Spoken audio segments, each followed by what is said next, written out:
بھونگ کے نوئی علاقہ بستی عبداللہ میں سکول بنیادی سہولیات سے بھی محروم۔ آئیے علاقہ مکینوں کی گفتگو سنتے ہیں۔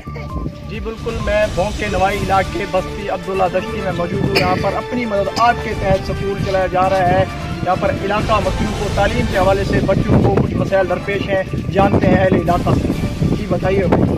جی ہمارے علاقے میں تعلیم کے نظام سے بہت پیچھے جا رہا ہے۔ یہاں پہ کوئی مسائل نہیں ہے، ہمارے بچے یہاں پہ کوئی بلڈنگ وغیرہ عمارت ہے نہیں، یہاں پہ ایسے ہی پڑھ رہے ہیں۔ ہمیں محکمہ تعلیم سے چاہیے، بلڈنگ چاہیے، یہاں پہ اسکول دیں۔ ہمیں وزیر اعلیٰ سے اپیل کرتے ہیں کہ بچوں کو اسکول، یہاں پہ سبزیوں میں یہ بہت تنگ ہوتے ہیں، یہاں پہ کوئی نظام نہیں ہے۔ بچوں کو تعلیم مل جائے، ابھی وہ جو والے کے پاس ہے، لیکن چھوٹے چھوٹے بچے ہیں، جتنے بچے اسکول ہے بہت دور ہے، ادھر بچے جا نہیں سکتے، سواری کا مسائل بھی نہیں ہے، بچوں کے لیے بڑا مسائل ہے۔ مہربانی کرے وزیر اعلیٰ اور ایم ایل اے کی شکایت ہے، مہربانی کرے ہم اسکول پڑھ رہے ہیں، بہت شوق ہے فوجی بننے کا اور پولیس والا بننے کا، اس لیے بچے اپنی مدد آپ کے تحت پڑھ رہے ہیں۔ یہاں پر کوئی اس طرح کا کوئی فیسلٹیز نہیں ہے تاکہ بچے پڑھ سکیں۔